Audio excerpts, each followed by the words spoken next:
And good evening, everyone. Welcome to Southeastern High School in Augusta, Illinois. It is homecoming for the Southeastern Suns, and they play host to a very good Payson-Seymour Indians team. I'm Dwayne Hulett.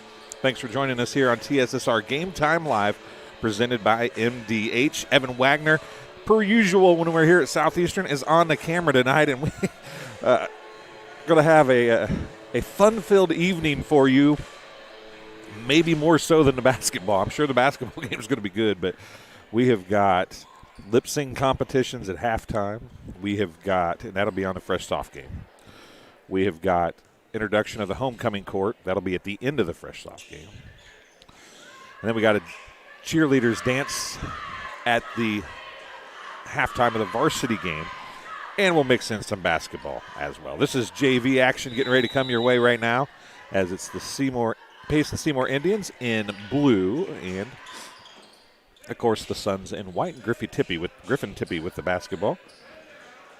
Now, Aiden Akers skips it over in the corner. Kerr with it. He goes down to quarterback to Tippy. Tippy up top to Akers. Akers for three. It's off, no good. Rebound down there. Number 14 for Payson-Seymour. That's Brody Deeker. And a three on the way just that quickly by number 32, Connor Howell. He's got three, and the Suns are up, or the Indians up early here. 3-0. Just underway, first quarter. Suns tried to answer with a three of their own. It was off no good by Owen Northern. Ball be brought up the floor by Deeker. I wonder if he's related to the Deeker that used to race at Quincy Raceways. Live chat's open, folks. Hop in there and let us know where you're watching from, who you're cheering for, and if there's any Deeker fans, let me know if he is related to the Deeker that used to race at Quincy Raceways back in the day. Three on the way, right corner, off, no good, high off the glass. Akers going to come down to rebound. Three was shot by Braden Simmons, and Akers pushes it back the other way for the Suns. And in has it tipped away by Deeker out of bounds. It'll stay with the Suns. 3-0 here, 6:39 to go in quarter number one. Homecoming, the gym is pretty well packed here tonight.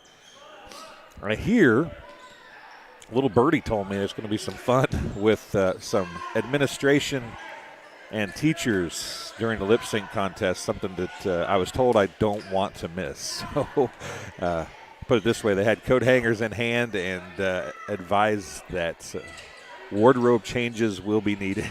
I'm not quite sure what that means, but I guess we're going to find out. Jaron Henry with it for the Suns. Loses it. Tries to get it to Owen Northern. Picked up, coming back the other way by Nolan Sparks. Sparks down in the corner. Three on the way. This time it was long and an air ball by Hunter Miller, but Deeker's there for the rebound. And Highland, thanks for joining in again tonight. I appreciate it. Good to see you in the live chat. There's Howell with it. He goes right side. Now it's back. Well, Howell with it again up top. Over it goes to Miller. Howell up top. Sparks with it, guarded by Henry. That's Jaron Henry, by the way, not Henry something else. Deeker gives it off to Miller. Up top it goes to Sparks. Then now down low it goes to Howell. Howell's going to be, nope, they're going to call a foul. I think Jaron Henry is going to get the foul, but we'll wait and see. I think Kerr had the tie-up. No, they're going to give it to Kerr. Kerr standing there with his mouth wide open. I can't say that I really blame him too much. I really thought that was on Jaron Henry, but Akers nearly with a steal.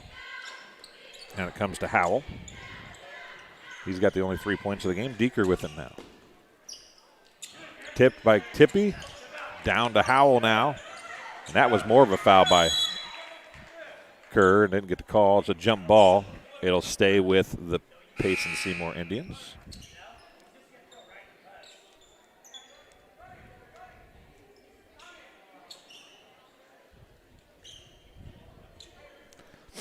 Inbound, new player coming in is Ransom Zinley. Simmons with it. Out to Zinley now for three. You're off the bench and shot up, off, no good. Griffin Tippy comes in and gets the rebound and back the other way. Finally, it goes for the Suns. 4:50 remaining. here in the first quarter. Kerr with it, far side.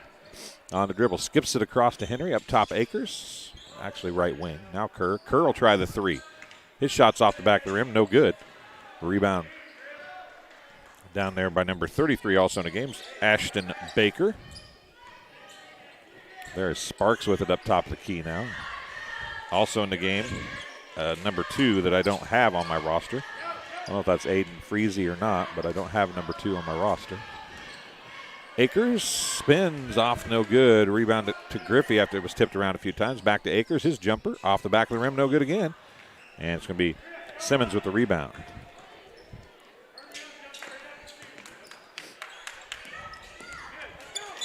Zinley was calling for it on the baseline. A little too late. Jaron Henry comes down to get the steal and ransom Zinley. He's going to get the foul, his first. Team's first. Both teams have one, excuse me. Once again, live chat's open. Hop in there. And if there's anybody from Payson-Seymour watching, let me know who number 2 is. The only number 2 I have on either roster is Aiden Freezy. He's a junior. It could be him. Let me know if it is. Now another foul. It might be on Zinley again. It is. He's got 2. He came in off the bench and picked up 2 quick fouls. That's Kenny Suter-ish. If you watch much of our broadcast, you'll know that Kenny Suter is one of our broadcasters. He always jokes about he couldn't score, but he could pick up 5 fouls as fast as anybody. Akers with it down in the corner. He's going to drive baseline, dumps it off to Griffin Tippie, excuse me, and Tippie's bucket is good. He's got 2.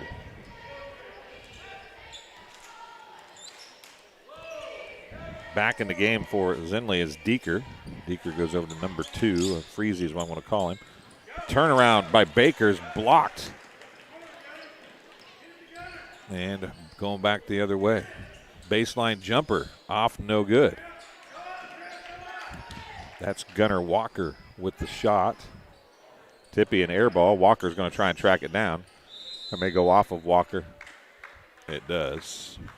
Some subs in for Southeastern as well. Number 52 is Andre Roberts. Number 35 is Tristan Hester, besides Gunnar Walker in as well. So 3 subs have come in for both teams here. Sparks and Simmons, the only 2 to stay on the floor thus far for the Indians. His 3 from Sparks off, no good. Dumped across. Came right at me here. Out of bounds off the hands of Baker. Freezy trying to get it across to him. Akers now to have it to inbound. 2:52 remaining here in quarter number 1. 2 points for Griffin Tippie. Didn't go up on the board. There they are. 3-2 is the score. And a steal on a lackadaisical pass by Akers. And Deeker gets the bucket to fall. Brody Deeker gets his first 2. Gets a little token pressure here, and Akers going to beat the pressure, but then lay the layup short. And Deeker bring it back up the floor. 2:23 remaining. First quarter.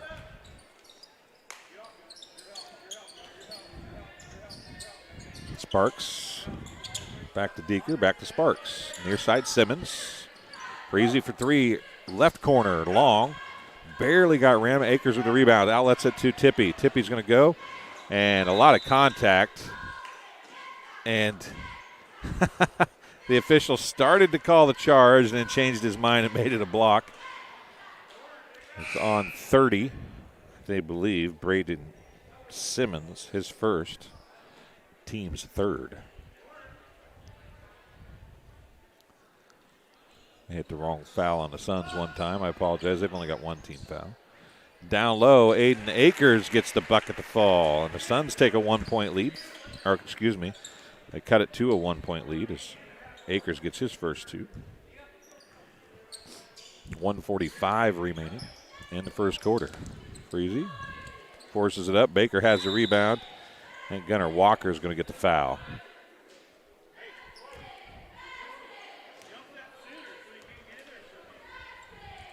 Second for the Suns. First on Walker. 2 free throws coming for number 33, Ashton Baker. He's coming in off the bench. Makes his first free throw.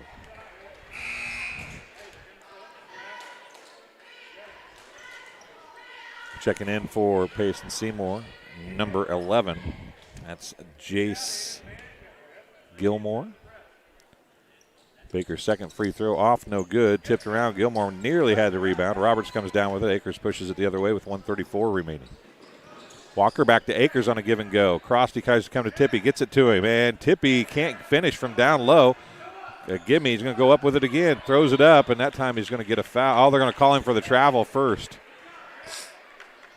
He did travel, but the travel was, well, the call came a little late, but that was a good call, and that he actually did it, but it was just a little late in getting there. 1:20 remaining here in quarter number 1. 6-4 is the score. A kick stays with Payson-Seymour. Kerr checking back in. Jaron Henry checking back in as well. Gunnar Walker's going to take a seat. He was over here getting his ankle taped a little bit earlier. Griffin Tippy taking a seat for the first time tonight as well. Sparks with it up top. Left side, it goes to Deeker. To Baker. Baker can't catch the pass. And Akers takes it back the other way. Puts the shot up and in. Aiden Akers has 4. And it's tied at 6 now. First time it's been tied since 0-0. Deeker gives it to Howe. Finally picked up by Gilmore. 3 on the way by Baker. Off no good. Jaron Henry with the rebound. And Akers will take it back the other way with 36 seconds remaining. Down the corner it goes to Kerr for 3. It's off no good. Akers fighting for the rebound. Comes up with it. Puts it back up off the front of the rim, and it falls through. And the Suns have the lead for the first time. Akers has 6 of his team's 8 points.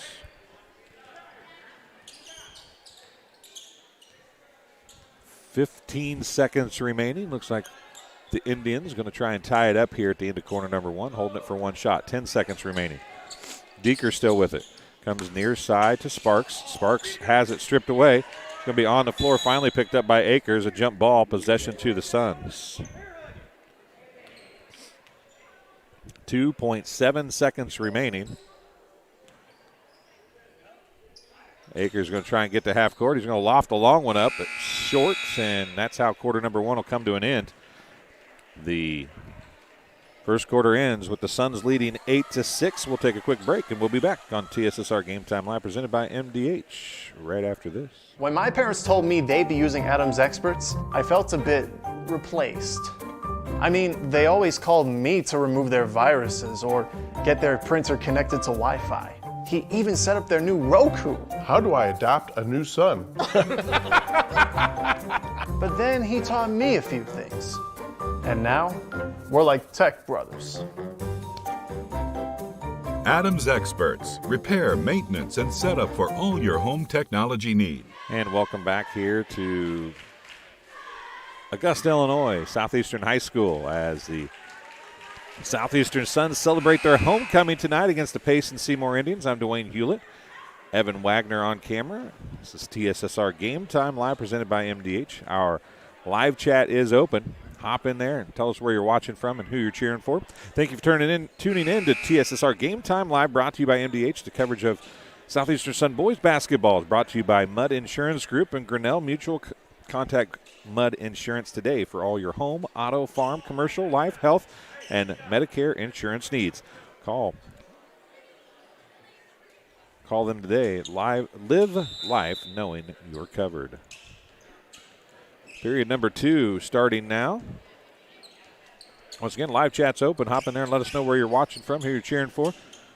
Baker wanting it on the post down low. Akers is down there guarding him, though. It's going to go to Deeker. Deeker has it tipped away by Griffin Tippy, but it's going to be tracked down by Gilmore, and gives it back to Deeker, and we'll set it back up again. Deeker's going to drive, loses the ball. On the floor it goes. Payson-Seymour had it to start the quarter, and the Suns are going to get this jump ball. Unusually high number of jump balls so far in this fresh soft contest.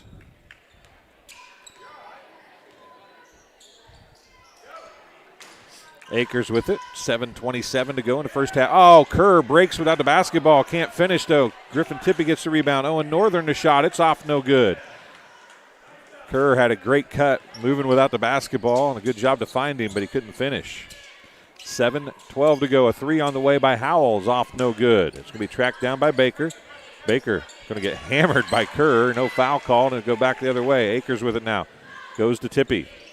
7 minutes and a shot by Tippy. Off no good. Henry tips it out, and it's going to be tracked down by Jordan Martin. He gets the shot blocked as nobody followed him to help in the blue jersey, and he had to go up amongst the trees. There's 4 white jerseys around him. Jaron Henry with it now. Gives it off to Owen Northern. 6:40 remaining. Elisa, am I saying that right? Elisa Stange. Thanks for watching. Pastor Tom is in the house from watching in Plymouth. We appreciate it. Kerr with it. Tippy a long two. It's good. He's got 4.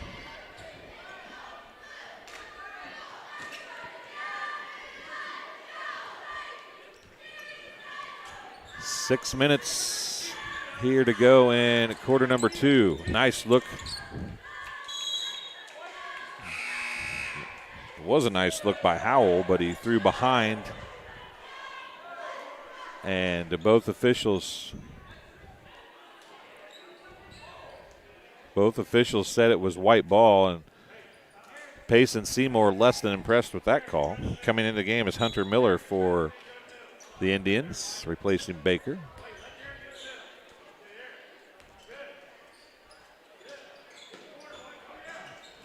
Tippy, down the corner it goes. 3 on the way by Tristan Hester, off no good. Rebound by Akers. It looked like from here he got hammered, but I'm not real sure. The official didn't call it. 5:35 to go.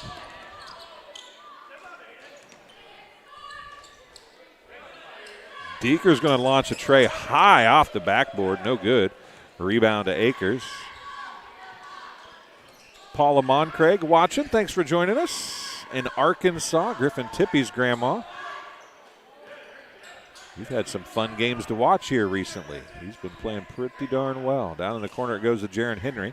5:08 remaining. And tipped out of bounds by Deeker on the pass from Henry. 5:06 remaining, and the ball's out of bounds. Checking in for the Indians going to be number 30, Braden Simmons, and number 24, Nolan Sparks.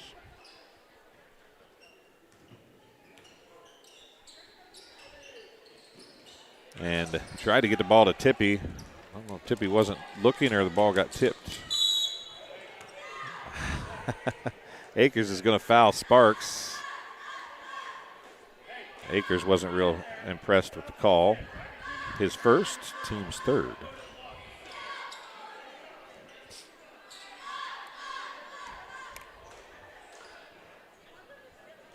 Sparks shooting 2 free throws here. He's not scored yet tonight. Still hasn't. Missed the first one. He'll get a second. Suns lead 10-6. Like I said, this place is filling up. It's pretty full. Actually, both sides pretty full here. Not a ton of seats in this gymnasium, and they fill it up on a regular basis, but it's a little more packed than normal right now. Second one is good for Nolan Sparks. First points of the quarter for Payson-Seymour. 4:45 to go now. Skip down in the corner to Tristan Hester. He's double teamed down there, and he's swiping and swiping and swinging and swiping. And finally a foul called. Going to be on number 15, Hunter Miller, his first. Team's fourth.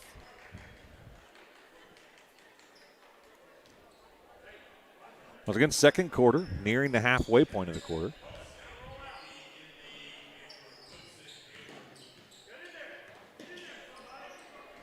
Griffin Tippy. 3 on the way. Akers off no good. Tracks his own rebound down. Puts it up again. Off no good again. Tippy with the rebound high this time. He goes back up, and he's going to be fouled. He'll shoot 2 free throws. First free throws of the game to be shot for the Suns. 5th team foul for the Indians. Going to be charged to Brandon Simmons. It'll be his second. Tippy shooting 2 free throws here. First one is good.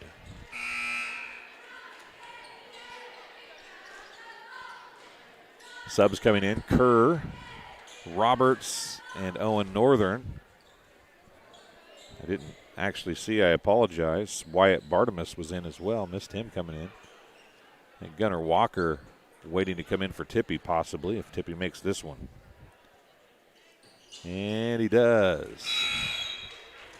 He's got 6. On this side, we have the Spicy Mamas, and on the other side, we got the gangsters.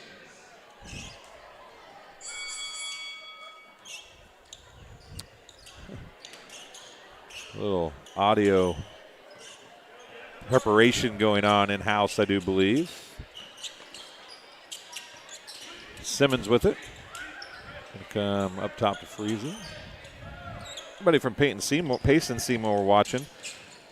Tell me if number 2 is who I said it is and if I'm saying his name correctly. Ooh, Akers got away with a carry there. 3 on the way. Good by Owen Northern.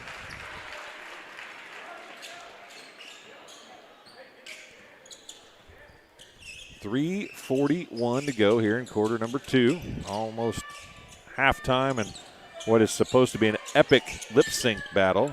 High out of bounds on the pass. Hunter Miller, I believe, was going for Howell, but just overshot the intended target, as they would say in football. And it is a turnover, possession to the Suns. It'll be Owen Northern to inbounds.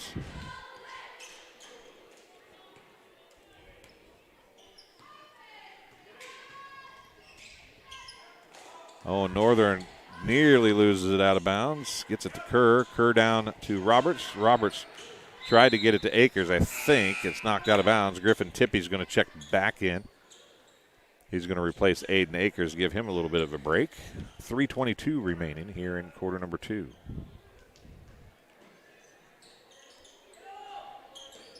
Owen Northern with it. Steal by Sparks. Going to go far side. Deeker for 3 right wing. Off no good. A little push in the back there. Jump ball is going to be called as Baker and Walker tie it up. Possession to Payson.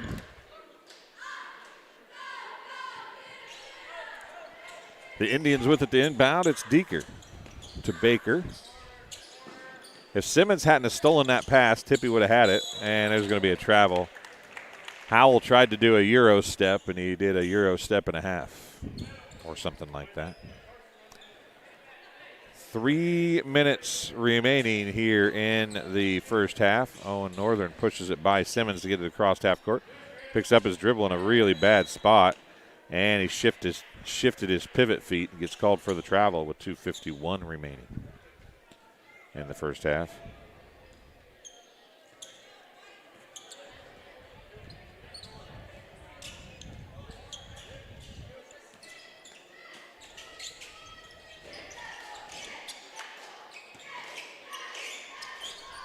And another pass, this time Howell looking for Deeker, a little too high, and it's out of bounds. Possession goes back to the Suns, and again the 1-2-2 press. Skip across to Andre Roberts, gives to Tippy. Now down to, man, he got hammered. That was a pass down to Eves, I do believe, down there. And it's going to be possession to the Indians. 2:24 to go. 15-7 is the score. Indians have scored just 1 point here in the second quarter off of a 1-for-2 free throw trip to the line for Nolan Sparks. They have not been able to get a bucket to fall. They scored early.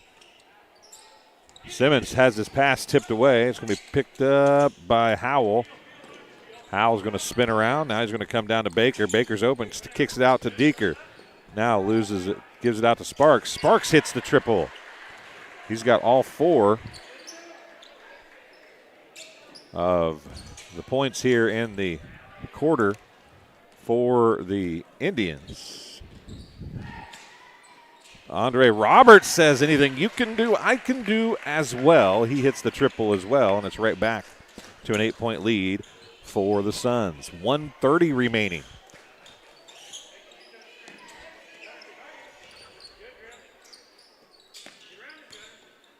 Sparks to Howell. Howell hit the first 3 of the game. And Howell's going to drive in, and Tippy, with a little smirk on his face, gets the foul call. Old-fashioned three-point play attempt coming here for Howell. Subs coming in.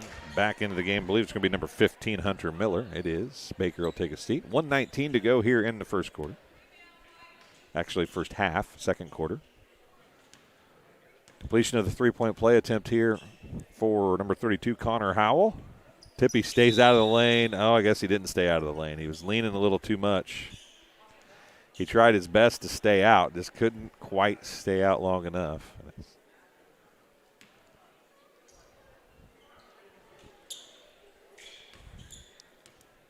So Howell's going to get another attempt. And he missed that one. Eves gives it to Tippy. Sparks picks him up. Tippy goes by him down the right side. Then nearly lost it. I think he twisted his ankle maybe. He's going to hop up. And it's going to be tipped out of bounds. It'll stay with the Payson-Seymour Indians. Akers checks in, replacing Gunnar Walker. 1:04 remaining in the first half. Varsity matchup should be a good one.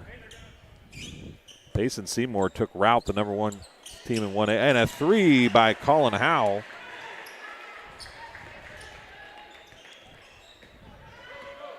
He's got 8, and it's a 3-point game.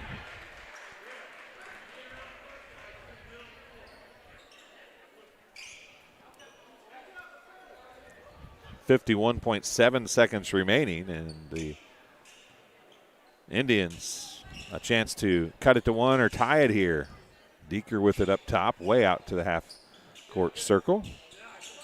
Howell with it, down the corner goes to Simmons. Simmons now. Back up top.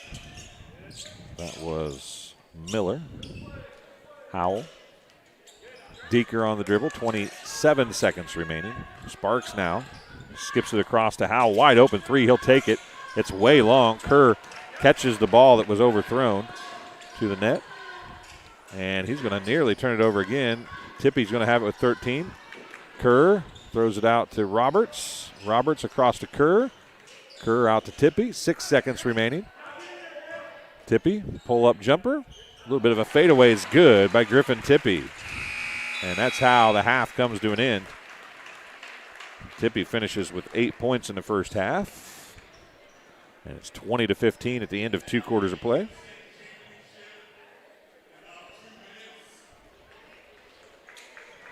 We'll take a quick break, and we'll come back for the lip sync contest in just a few minutes.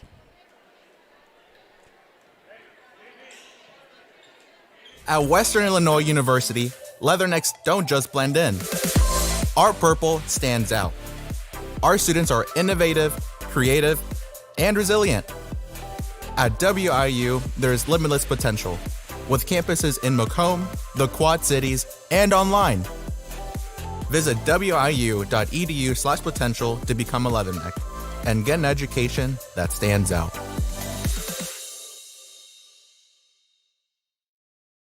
After my appointment that day, I just made up my mind that I'm going to have my baby here in Macomb and this hospital, because irrespective of where you're from, who you are, it's just their line of duty to make sure they give care, make you comfortable.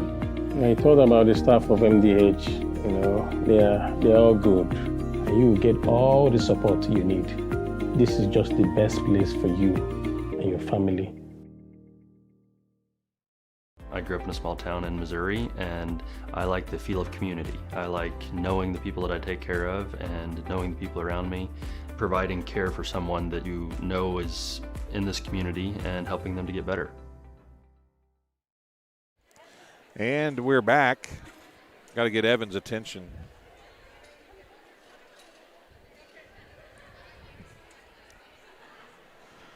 As we're going to show you what this is going to end up being. I'm a little scared to be sitting this close, to be blatantly honest with you. I feel like I maybe ought to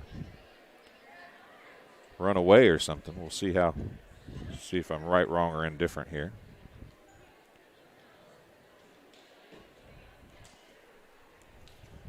Again, 2 junior class teams to do a lip sync, 1 senior class, if I remember Mr. Rigg telling me correctly, and then the administration / staff version as well. As the lights go down, you know it's going to be a party when they turn the lights down. Pretty quiet in here, though, at the moment.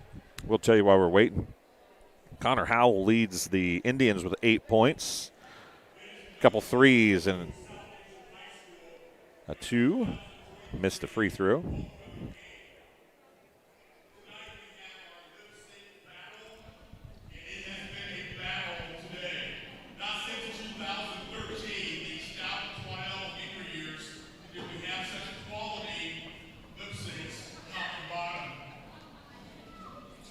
Payson cheerleaders, you are deciding tonight who is number 1, who is number 2, and who is number 3, and there is pressure on you to decide who is number 1. Payson-Seymour cheerleaders get to be the judges tonight.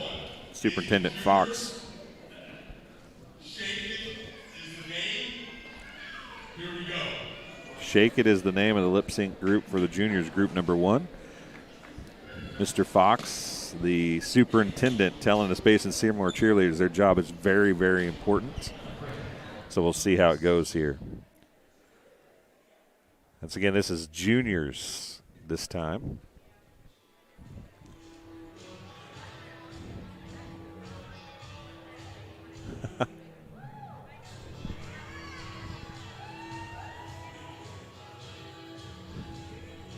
Looks like there's 2 of them in this group. And a little Shake It. And I'm drawing a complete blank who this song is by at the moment. But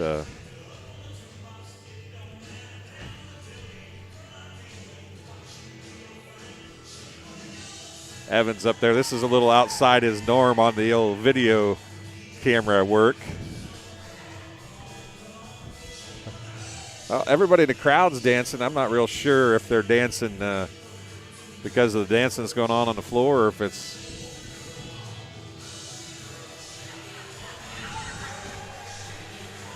and they got some extra dancers out here now. That's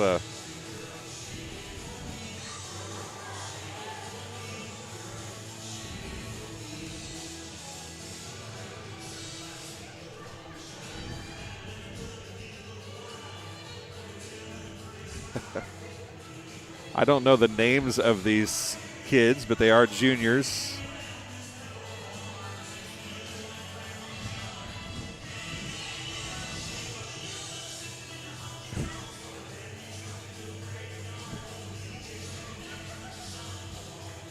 One of them about fell down right there, the one you can't see on the screen here.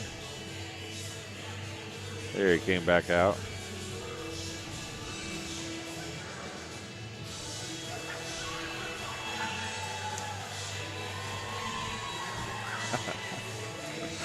Oh, my goodness.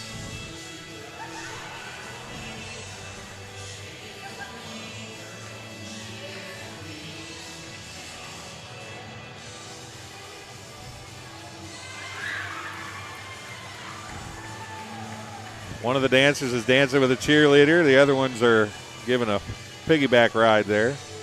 This is going to live in infamy for these kids here as it's on YouTube Live. They're having a good time, though. That's what it's all about, right? And this is going to be an extended halftime, folks, so just bear with us. But we figured you'd want better to show it to you than to have dead air, so we'll let you guys watch and enjoy what everybody here in the crowd is doing.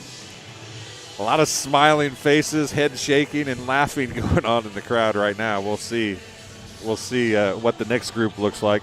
All I can tell you is there's even already some pointing at the next group, so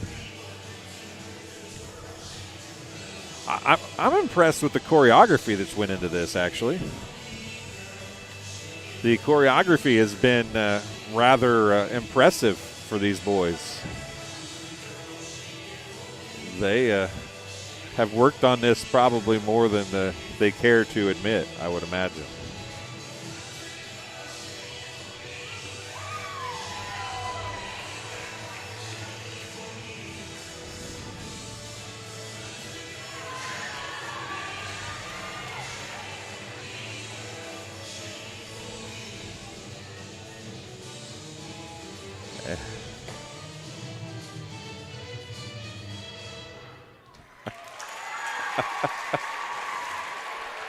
There's the first group completed. Owen Riggs' worm was pretty impressive right there. That was group number one, and cheerleaders having way too much fun with this, I would imagine. As the first session is done, second one coming now.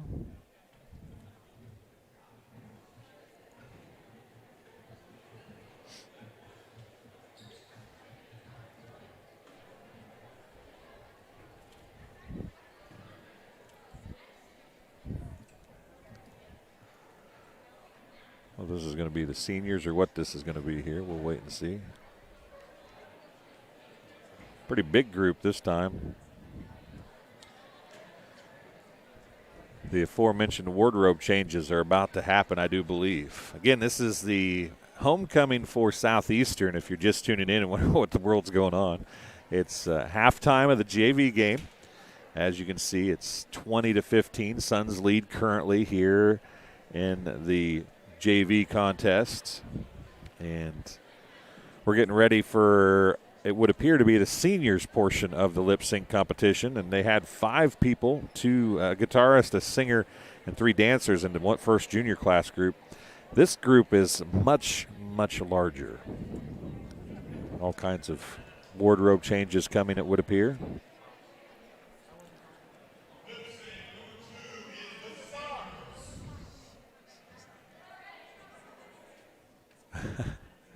Danny Stevens is telling Mr. Fox is needing some help.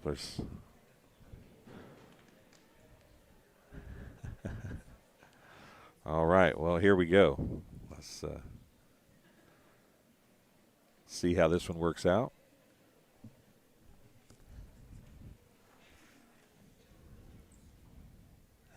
Unfortunately, you can't see the signs too well.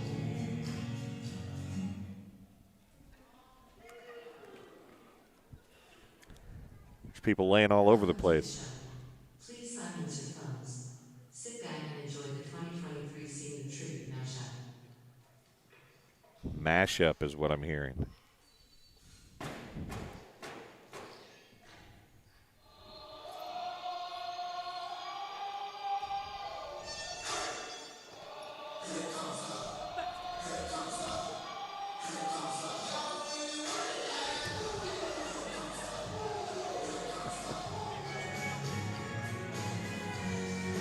And some changing in the wardrobe changes are.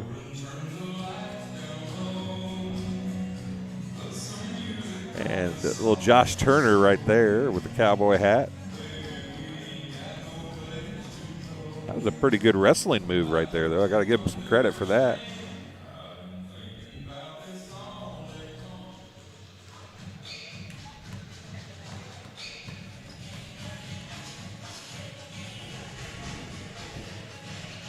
Austin Stone King, Danny Stevens, and Josh Kaltenbach out there right now.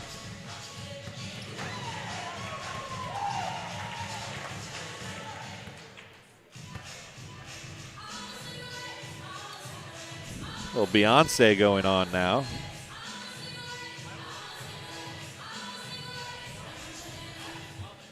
A very short mashup.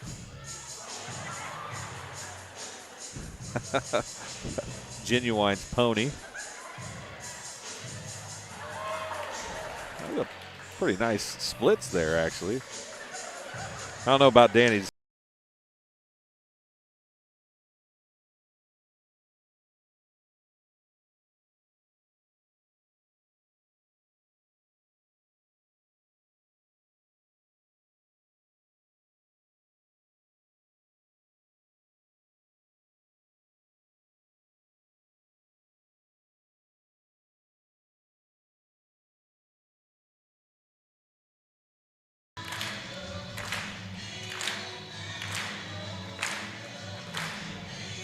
Trying to get the crowd included here as the seniors doing their best.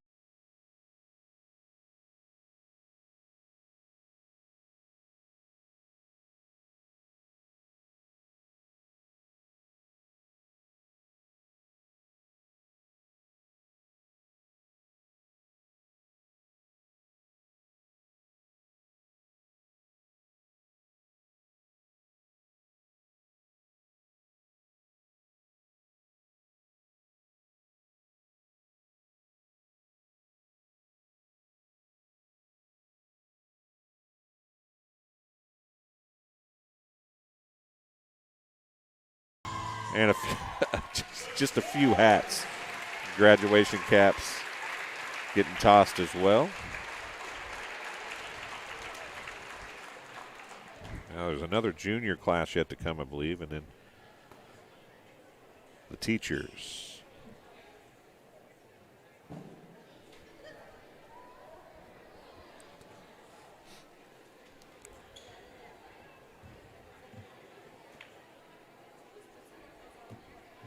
Well, maybe the teachers will go next. I'm not sure who's going to go. We'll wait and see here. Again, this is homecomings, and the seniors are bribing the cheerleaders, giving them treats. The seniors are bribing the cheerleaders, trying to get some extra votes. Can't blame them there. That's good thinking. Another class of juniors coming out, I do believe. The gymnasium is decorated up for each class, has a corner of the gym. 2025 is in the far end from us.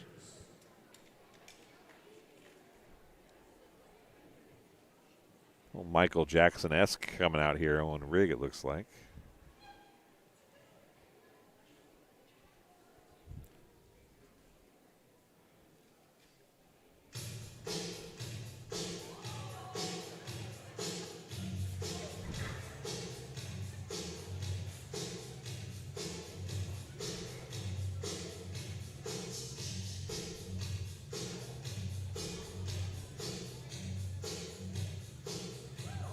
Nice hat toss for a little Michael Jackson era stuff here.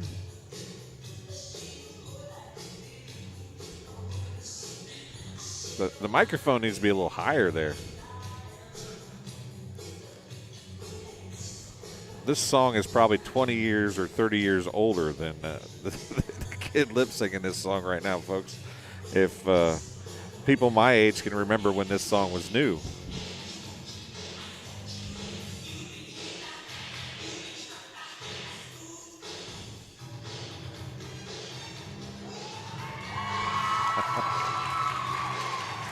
Oh, a little help.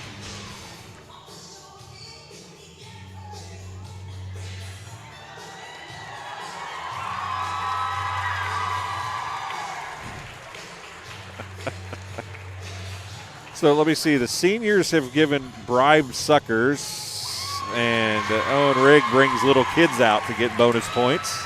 Gotta love that. Gotta get the extra points wherever you can. This is going to be a tough decision for the Payson-Seymour cheerleaders. There's the moonwalk. You can't do any Michael Jackson stuff without the moonwalk.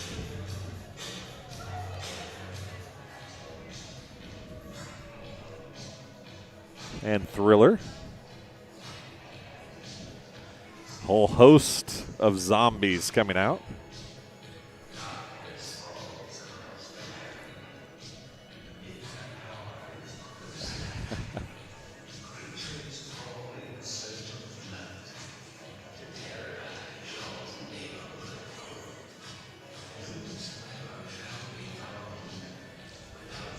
And we are still getting down with the zombies here. And then these are juniors. This is a junior class event. I want to tell you what, folks, if you guys remember this song when you're young, if you were alone in your bedroom and that song came on in the middle of the night when you had your radio on, it was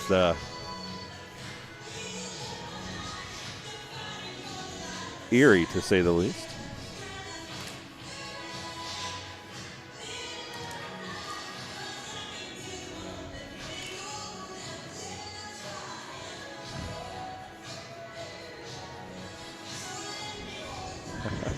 It's impressive that this music just hangs around for years and years. It transcends generations as they all wander off now.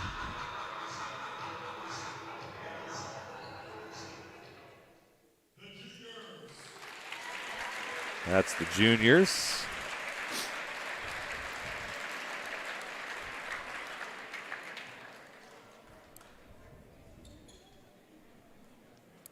That's going to be a tough decision for the Payson-Seymour cheerleaders. Again, we still have one staff cheer single lip sync to come.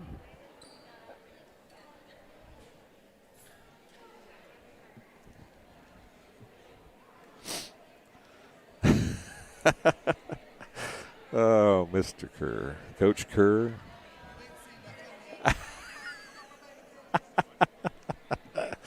Oh, my goodness. Mr. Schulian, the FFA advisor.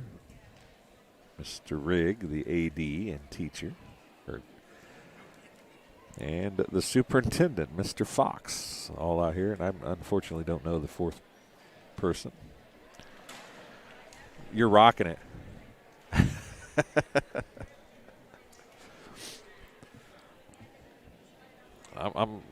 I'm guessing there's going to be a little YMCA mixed in here somewhere. Maybe some Blues Brothers. I can see that, a little bit of that maybe.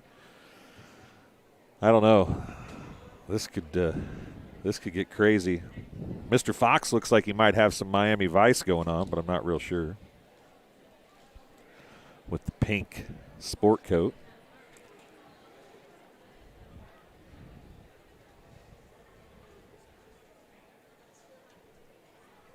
Again, this is extended halftime of the JV contest here.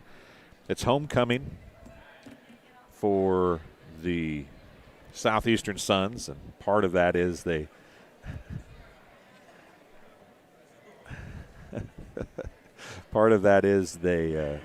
do a lip sync contest. While you're thinking about this, this will be a bonus. So to speak, this will be a bonus lip sync. Mr. Fox says this is going to be a bonus lip sync. So to speak, he says. So to speak. Not real sure what so to speak means, but I guess we're going to find out.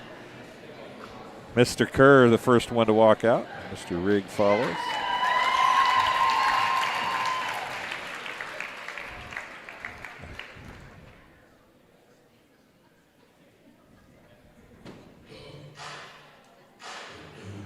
Bruno Mars.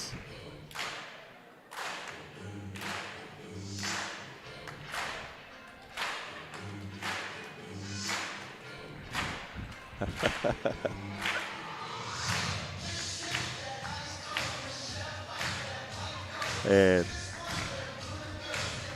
Mr. Fox lip singing to Bruno Mars. What more could you ask for?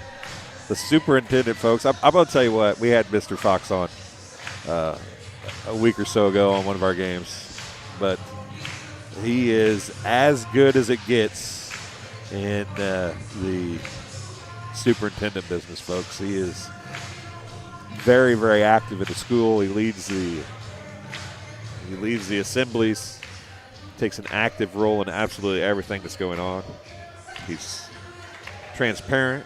He's a ton of fun to talk to, and obviously, perhaps more than any superintendent I've seen, is loved by the kids.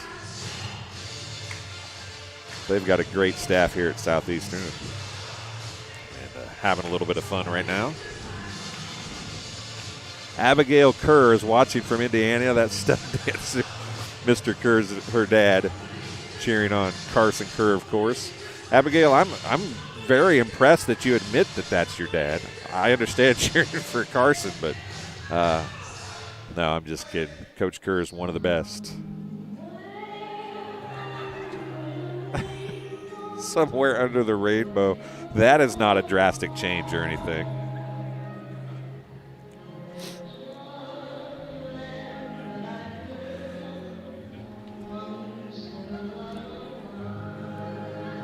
Yeah, we said there'd be some wardrobe changes, and they are happening back here as we speak.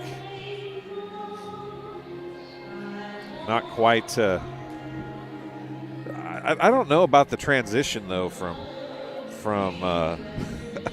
Bruno Mars to Over the Rainbow.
Coach, he's also a principal. It is, where'd they go? Follow the yellow brick road.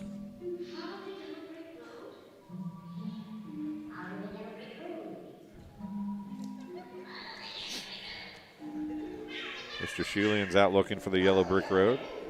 Mr. Rigg out looking for the yellow brick road.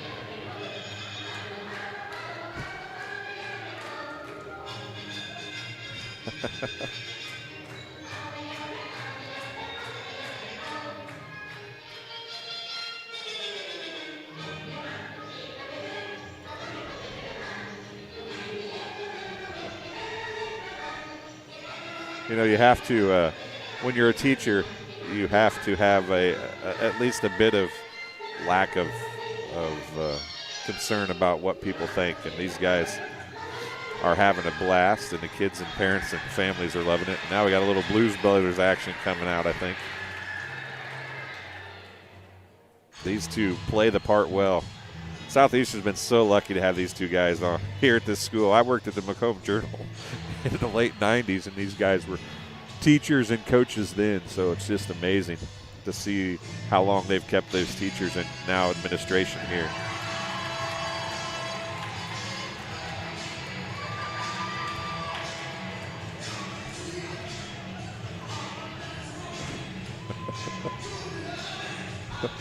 These guys kind of remind me of the Blues Brothers. I'm not going to lie. Dan Aykroyd and John Belushi. I could see that.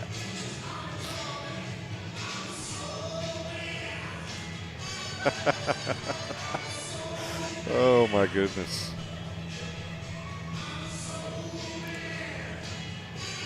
Folks, if you've been watching this whole thing, go ahead and put your vote who you think is the best of the four.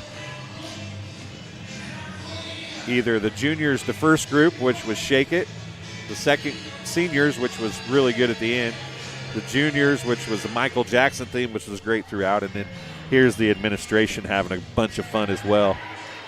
Principal and superintendent dancing across the floor as we speak. So if you're in the live chat and you've been watching, vote for who you think is the best. And tell us in the live chat here. I don't know what kind of dance move that is, but he's got it going on.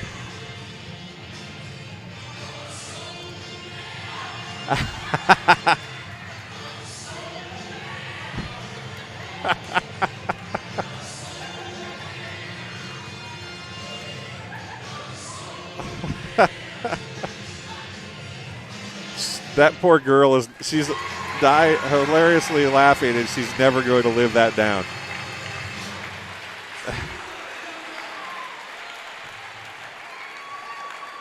And that'll do it for the lip sync battle here tonight.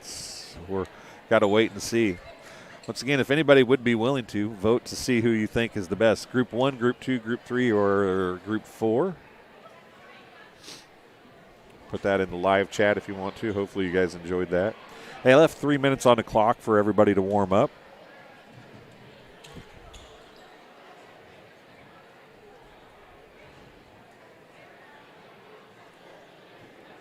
And here's the winners.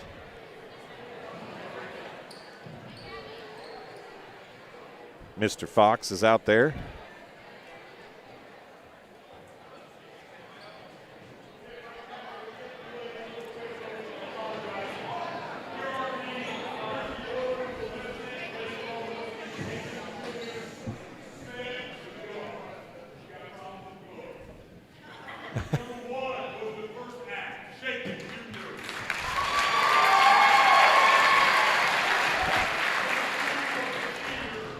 Number 2 was the seniors, and Shake It was number 1. The seniors were number 2.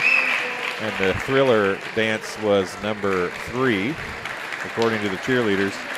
Looks like the Blues Brothers are getting the highlight of our group. So go ahead and stay in there. Tell us who you like. Ann Highland, thanks for watching. We appreciate it. Again, it's still halftime of the JV game, so we're going to be here a little while tonight. They'll have warm-ups here. They got to clear a table off and clear a couple things off the floor, and then we'll get ready for warm-ups. So we'll take a break and be back here on TSSR Game Time Live, presented by MDH, right after this. I went through MDH when we were trying to get pregnant. We were struggling the first year, and then when we got pregnant, I stayed at MDH and through labor and now for pediatrics. My experience was nothing short of phenomenal. I was met with amazing staff members who helped me through concerns that I had when she was first born, helping me learn how to be a new mom. It was really reassuring and comforting knowing that I had so much support and kindness around me. My entire pregnancy at MDH was amazing.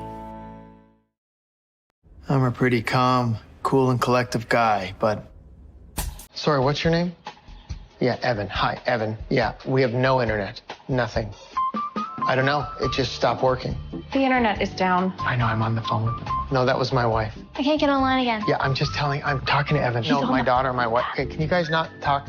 Sorry. Yes, we have the white boxes. I see one. They got horns on them. The one with the horns. Yes, I see one. We have 11 of those. I was on the phone and I got disconnected. Okay, it's not about you. We switched our broadband service provider. Devin put in 11, Evan. How are we supposed to know which one's 7 and which one? I thought it was Devin. Who's Devin? I got no service. Honey, you're blocking. You can't stand there. You're blocking it. Don't block it. And the best part, I never have to speak to Evan or Devin ever again. I think this one's 11. 11?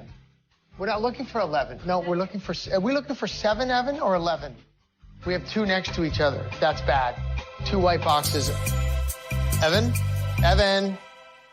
Well, I've always had an interest in the medical field, and then growing up, I actually went through physical therapy myself for an injury, and that got me back to playing my sports and the activities that I loved. So seeing that firsthand, I got to see how much physical therapy could really benefit others. I chose the MDH OBGYN group because I've heard wonderful things about Dr. Smith. And upon entering the office, I really got along with everybody and got a warm feeling. The staff is warm and inviting and welcoming. It's a small community, so it's a really nice hospital to have here in the rural area. I continue to choose MDH because of the relationships I have. I really enjoy everybody here. At Western Illinois University, leathernecks don't just blend in. Our purple stands out. Our students are innovative, creative, and resilient. At WIU, there's limitless potential, with campuses in Macomb, the Quad Cities, and online. Visit wiu.edu/potential to become a leatherneck and get an education that stands out.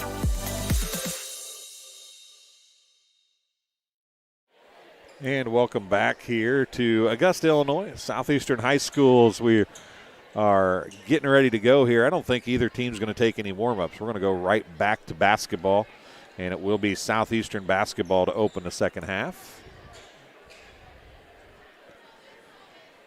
Just sweeping the floor to get any excess dust and stuff off that might have been there. because of all the stuff that was going on the floor. Again, it was the Shake It group that won the lip sync battle. Juniors, seniors were second, and the second junior group was third. If you ask anybody in our live chat that said so anyway, it was the administration that won. I'm sure I'll talk to a couple of those guys later, and they'll appreciate that. They'll say that they knew they would have won. Here we go. Third quarter action underway here from Southeastern High School.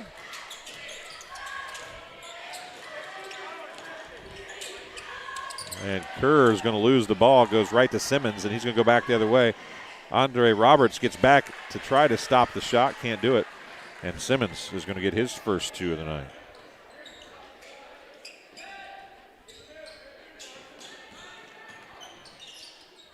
Owen Northern with trouble. Gets it to Kerr. Kerr gets it across half court. Back to Owen Northern.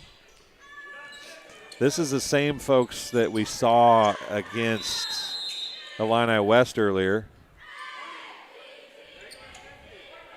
32. Connor Howell picking up the foul, his first, team's first of the second half. What I was saying is the Aiden Akers and Griffin Tippie, because they play quite a bit on the varsity level, not playing here in the second half. Owen Northern gets the rebound and the putback after his first miss. So he's got 5. So this will be probably quite a bit different game than it was. Illini West, they led by 10 and then ended up losing by 18, I think. And Kerr's going to get the foul. I think it's going to be on the floor. Yeah, early before the shot. Carson Kerr picks up his second foul, team foul number 1 of the second half. 6:51 to go here in the third quarter.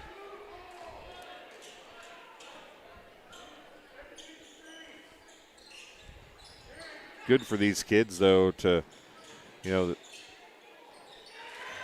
Deeker gets the bucket. And a travel is going to be called on Owen Northern, a turnover to the Indians. It's good for these kids to get some playing time, though. The results might not, at least against Illini West, been what they wanted, but getting some quality playing time for some other players when you know the other two are going to be playing varsity quite a bit, it's definitely a good thing. You got to give Coach Stevens and the crew some props for not wearing the other two out and letting these guys get some playing time, and it'll only make them better in years to come. Howell loses it on the floor. Simmons down there, stolen away by Owen Northern. He pushes it up. He's going to go to Carson Kerr. Kerr is going to get called for the charge. And he probably wouldn't have if he hadn't lowered his shoulder to make the contact. That's his third, team's second.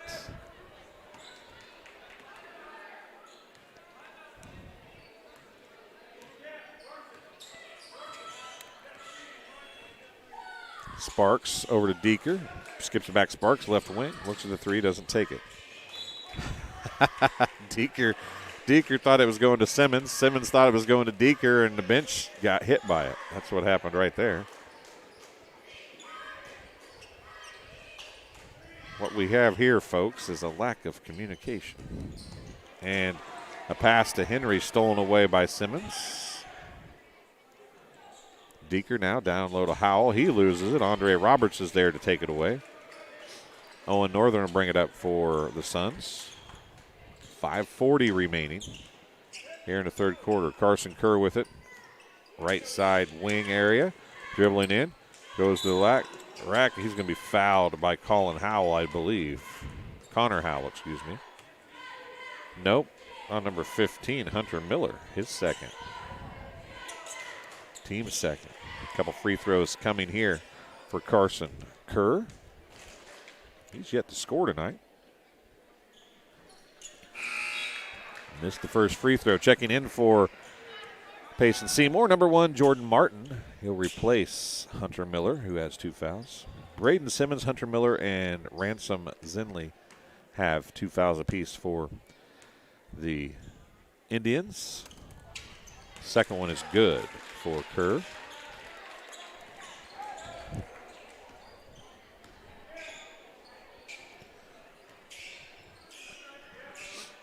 Deeker with it.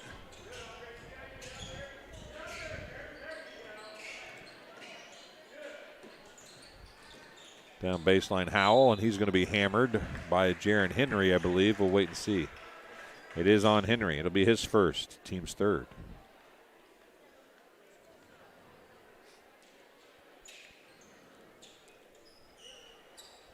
(23-19). Suns with the lead. Connor Howell at the free throw line. No, he's 0 for 1 on the night. Rattles that one home.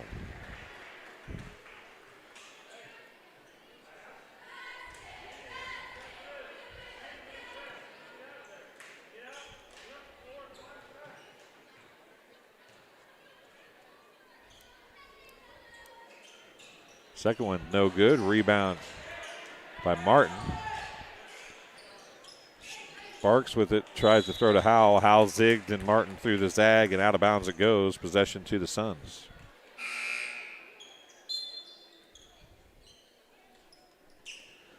Tristan Hester checking in, replacing Andre Roberts.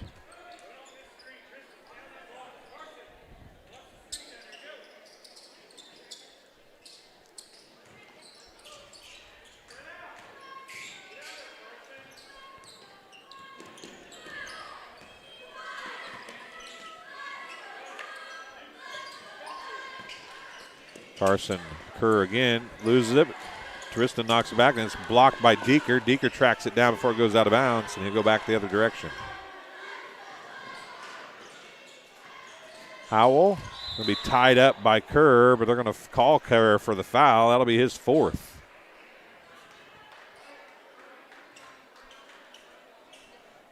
That'll be 4 on Carson Kerr. All 3 of them, or 3 of the 4 here in the second half. Kerr's going to take a seat. Andre Roberts right back in the game.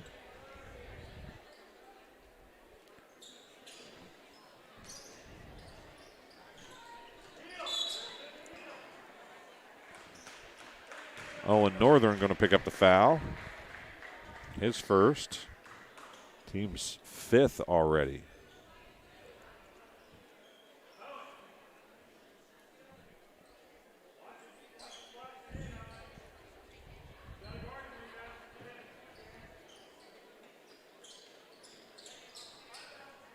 Sparks with it, 4:34 remaining in the third quarter.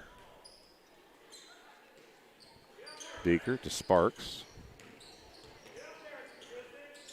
3 on the way. Martin, Andre Roberts with the rebound for the Suns. Looks like it's a man press now. They are looking to trap out of it.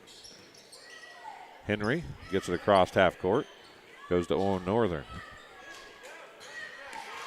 4:03 to go here. Halfway through quarter number 3. Up top, Tristan Hester. Over to Jaron Henry. Henry's going to drive, goes in, puts up the shot. Hard off the glass, no good. Rebound to Simmons, and he's going to give it to Sparks, and back the other way it goes. Sparks dumps it down the corner. Howell, his jumper's good from the baseline. I put it on the wrong side there, folks. Howell gets 2 more. He's got 11. And Deeker, I think, is going to pick up the foul. There's a foul on Deeker. It'll be his first. Team's 3rd of the second half.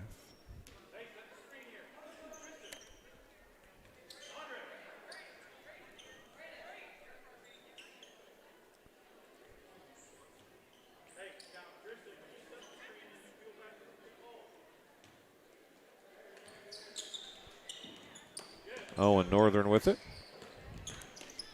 Drives, puts the shot up off the glass and off the board, no good. Sparks takes it back the other way. His team's still trailing by 1. He skips it across to Deeker. Deeker's going to drive, gets a good look.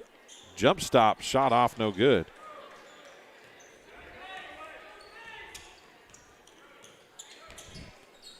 3 minutes remaining. Hester to Henry. Andre Roberts now. Look down to Tristan Hester. It's knocked out of bounds by Howell. It'll stay with the Suns. 2:50 remaining in the third quarter. Sub coming in is going to be Ashton Baker replacing Brody Deeker.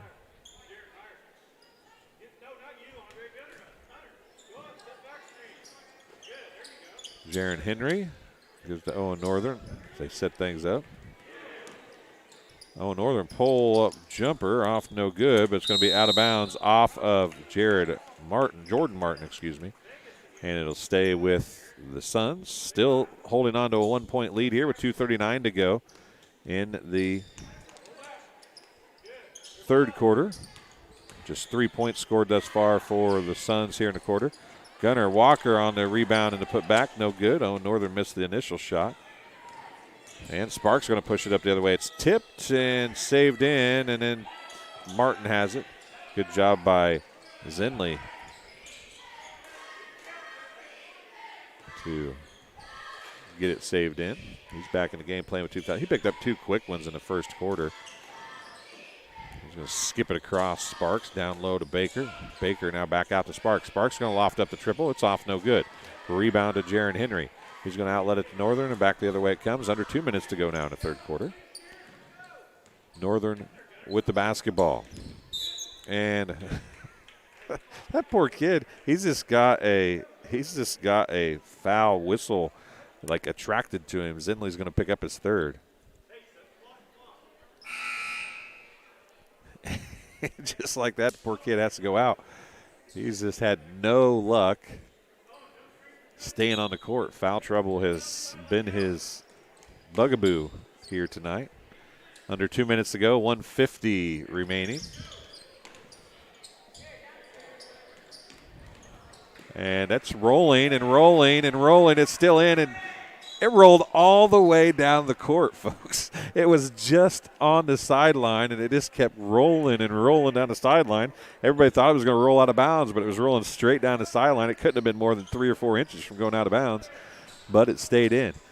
Howell with a 3. It's off no good. 1:30 remaining, and Owen Northern's going to bring it up for the Suns, looking for a chance to make something happen here.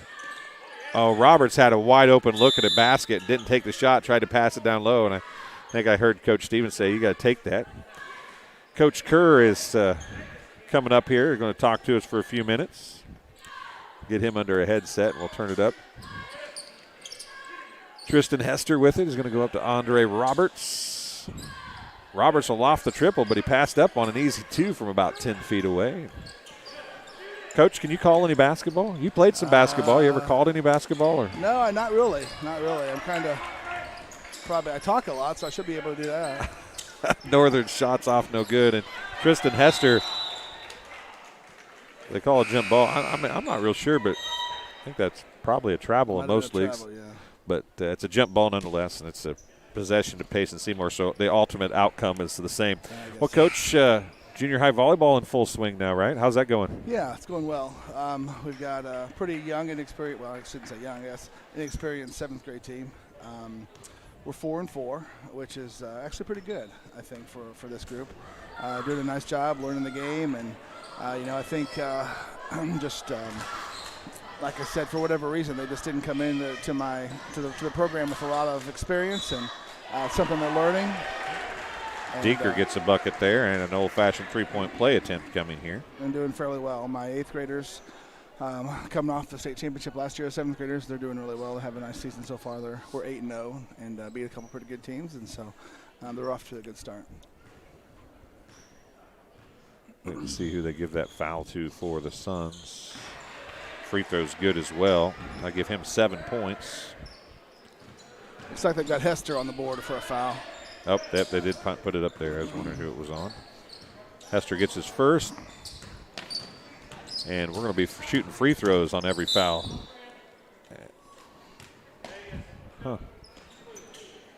Foul on the Indians. Stay with the Suns. You've been down the road of going to state and doing all that stuff before. Eves with the bucket. The pressure any different this year than it has been in the past? No, I don't think so. Not that you ever get immune to that type of thing, but it's one of those things where, especially early on in the year, you're just trying to get better and trying to see where you are. There's a big difference between 7th grade volleyball and 8th grade volleyball, and that's the end of the third quarter of play as Deeker misses the shot. We'll keep it here. Suns lead 20, or it's tied actually, 25. Can't get my scoreboard to stay up on me here. I apologize, folks. It's 25-25 at the end of 3 quarters of play. You're always looking to learn, right? And I think that's one of the things that makes your program good is the fundamental side of things never stops, right? Yeah, I think so. And that's really what it's all about at this level, 7th and 8th grade level. And one of the things that I think the seventh graders got into a deal last year where they really tried to just hit the ball over and not necessarily as fundamentally sound as we wanted them to be, and I think that's something that we're trying to break those habits, and that was one of the challenges we've had so far in practices and games is they're trying to play, picnic volleyball or Huntsville volleyball, like I call it. When I was younger, my parents and their friends used to play on the square in Huntsville, and they'd slap it back and forth, and it was the ugliest game in the world. And so we reference Huntsville volleyball a lot when they're not playing it the right way. So sometimes I'll just simply say, what town are we not in? And they'll all say Huntsville, and they get the point. So, but yeah, fundamentally, you just try to do the best you can, and it's difficult because a lot of times strength is a factor with younger kids like that, and sometimes they can't do the things. Their brain knows what they're supposed to do, but their body's not capable of doing it because strength lies right now. And as a coach, from a coaching aspect, that's probably something that you have to keep in mind too, right? Yeah, for sure. We do some things, differently at the junior high level than we do at high school level because of the lack of physicality, the lack of strength, and lack of size, obviously. And it's just something that you kind of learn to adjust to and do the best you can with, under the idea of still trying to win as many games as possible, but also just fundamentally trying to get them ready for the next level. Well, every foul the rest of the way is going to be at least one in bonus, as both teams have 6 fouls now. Yeah, look for 33 and White to pick one up here pretty quick. They seem to have his number pretty good tonight. Yeah, I actually said the first one I don't think was his, but he got away with a couple after that. I said, well, maybe he's kind of evened it out. Someone's going to have a talk with him. I'm not sure who his dad is, but, man, I don't know. I don't think you can be so handsy on the defensive end when you have 3 fouls, but apparently he seemed to think he tied one up, but I think the official didn't think the same thing, so he had to sit for a while. And get called for a carry, does Simmons, and it'll come back the other way. Obviously, you played basketball in high school. We've talked about that in the past, and you coach volleyball. You don't coach basketball. Yeah. Is it fun for you to watch Carson play basketball since that's what you played? Yeah, it's a blast. And actually, you probably didn't know this, but I coached 5th and 6th grade basketball for 11 years. I did not know and that. And I coached JV basketball 1 year with Todd Fox as the varsity coach. And so I've coached double-digit years basketball. And obviously, it's not this level, but there's still a lot of the same things. We talked about with volleyball, fundamentals and just trying to get them to play the right way. I remember getting our butts kicked a lot in 5th and 6th grade because we're playing.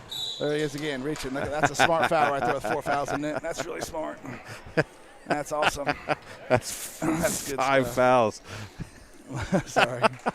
I try not to be that too much, but my goodness. My goodness.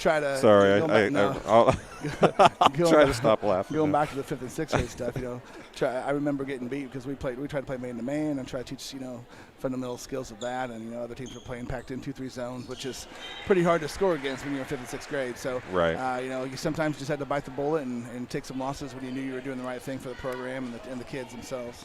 It's funny to hear you say that. I said the same thing when I coached high school baseball. I was a JV coach, and I had some parents that were used to winning, and all they cared about was winning. Right. The second one was no good, but got the rebound. Now that was stolen away by Henry. I had a bunch of kids, and I knew, and you see this, I'm sure. I'm going to call Martin for the block, his first, and we'll be shooting free throws. I just kind of split the kids up into 2 teams and played one team in one doubleheader, one team in another, and made sure everybody got playing time and worked with everybody because my theory was if they can't play catch, they're not any good to anybody. And my job is to get them better for varsity, right? Yeah, exactly. No and, question. And you're doing that at the junior high level, getting them ready for you. So when people like Griswold comes in as a freshman, yeah, no question, they can do those fundamental things you need. Yeah, First one's good. Yeah, you look at some of the stronger programs in volleyball in the area, and you see a lot of continuity with coaching from the high school, whether it's the varsity coach or one of their cronies, so to speak. And disciples of sorts. Right. Owen Northern hits them both. Gives the Suns a 1-point lead, 27-26. Tim Kerr, the high school and junior high volleyball coach, talking to us and talking a little volleyball and a little basketball and a little Kerr filing out. Abigail was watching.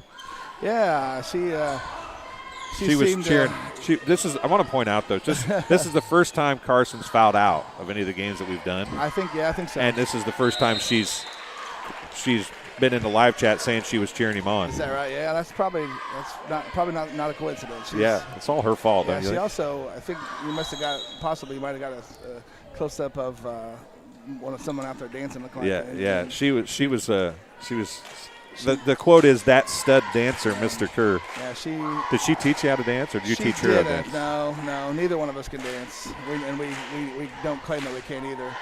She managed to get that on Facebook already somehow, so that was also awesome. Yeah, that was a lot of fun. I said during that thing when you and Mr. Fox, Mr. Rigg, and all you guys were out there that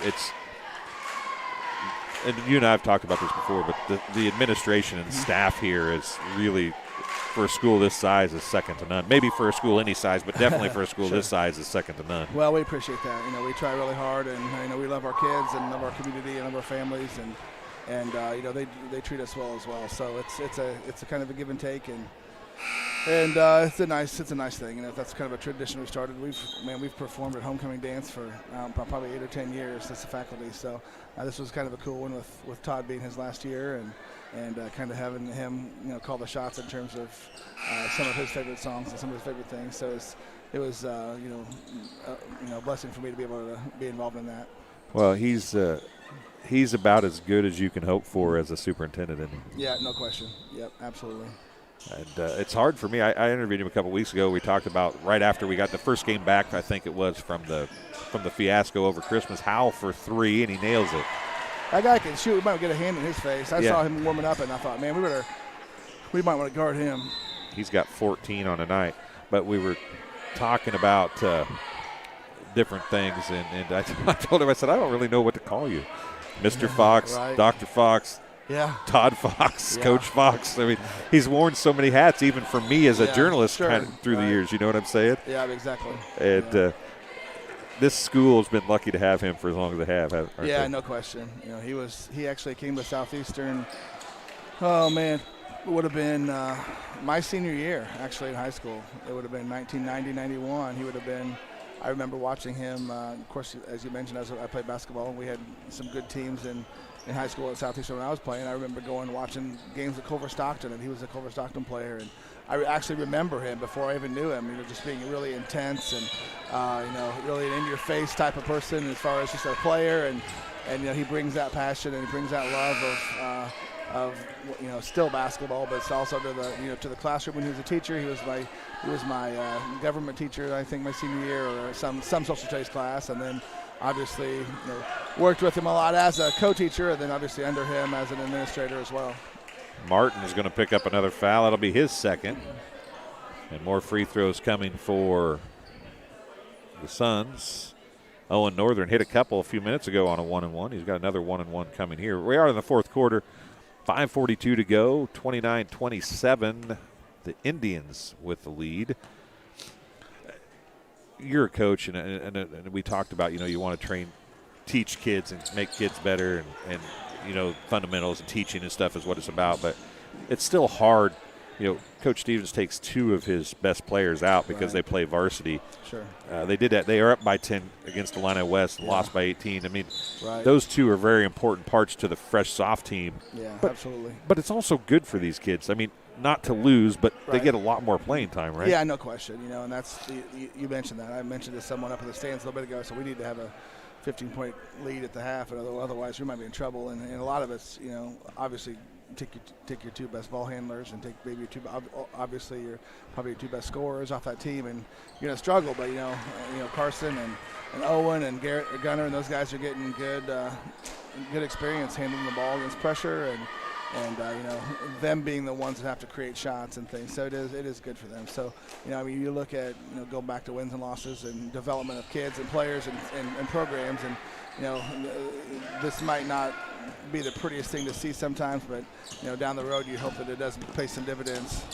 It's really not unlike what happened last year with Ramsey Fry really stepping up right on the boys team at varsity level. He stepped up, and then that made them so much better when Stevens came back. Yeah, it's a good analogy. It's just exactly right. They played without Danny for several games, and those other guys learned how to do some things on their own and learned how to score and defend. And when Danny came back, we made a really nice start in the postseason. So you're exactly right.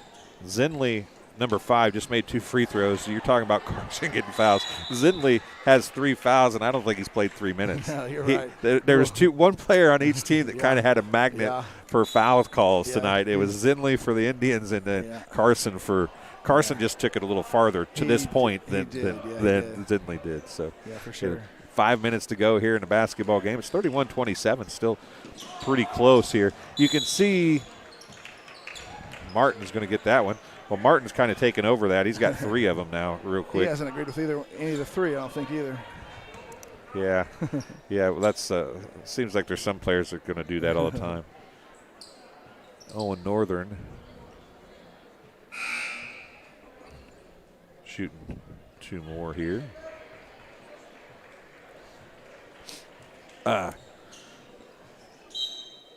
So you've got some good 8th graders, obviously.